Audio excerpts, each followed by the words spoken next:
It's been a while since we had a great Paper Mario game. The Thousand Year Door is memorable for many, with some of the best level designs in any Mario game.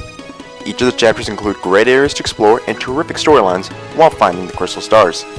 No surprise that I will rank my top 5 chapters for this game, so here we go.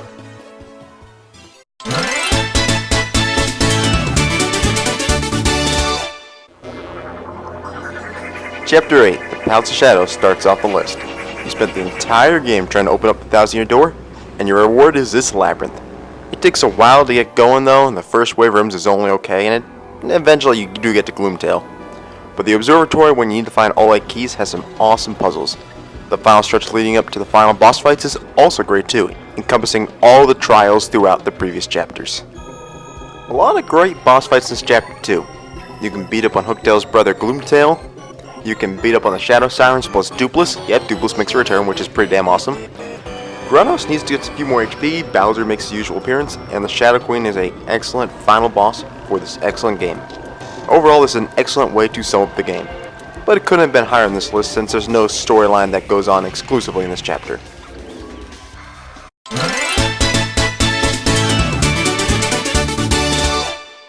Finally want to take down the X-Nauts and Crump?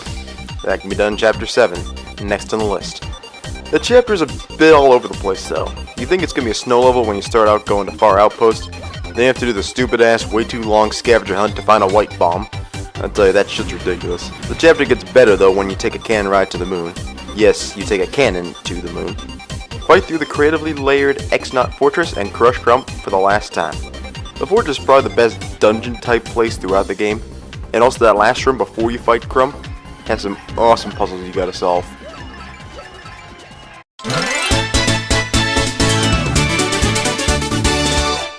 Chapter 5 and the Pirates have to be on this list somewhere, so here it is. You have to take a boat ride to Keyhole Key, led by Flavio, whose lust for treasure is second only to his obliviousness. Befriend a bomb and raid the Pirate's Grotto and you get all the treasure in the world. No, not really, just hope a Crystal Star. It's kinda basic. You save those all toads and like lovebirds though, so that's kinda interesting. Best part of this chapter is after all the stuff is done though, and you have a Cortez versus Crump naval battle. I don't know why 2 paper boats dueling the open seas make you feel like a badass, but it sure as hell does.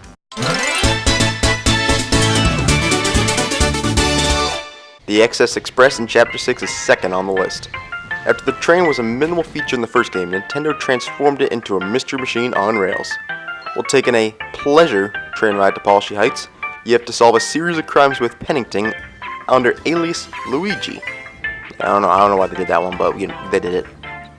Unfortunately, you'd have to take a pit stop at the Riverside Station to lower the bridge. Not the best part of the chapter, but still fun enough. Continue the train ride, fight off some burnt con candy, and you'll get to the Crystal Star once you reach a wealthy-ass town. There's a lot of fun events this chapter. Solving those mysteries in the train is pretty damn awesome. Honestly, I want to put this chapter at number 1, but something else has to be there.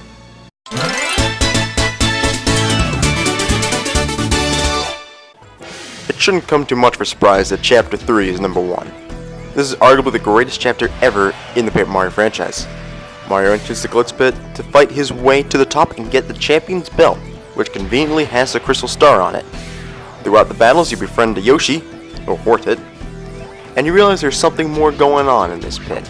Throughout the Chapter 2, you realize the star on the Champion's Belt is a fake, but you still have to crush Rawhawk and take it from him anyways. Once you do get to the Champion's Room, you realize that something's going on with Grubba, and that turns out there's a giant power-draining machine in the middle of the Glitz Pit. The chapter is both fun gameplay and a great mysterious storyline that you just don't expect. The chapter is amazing and deserves to be on top of this list. That is it for the top 5 chapters in Paper Mario: The Thousand Year Door. Hope you like this list as Dupless will become you, kill you, and take over your life. Happened to Mario, so I wouldn't mess with him.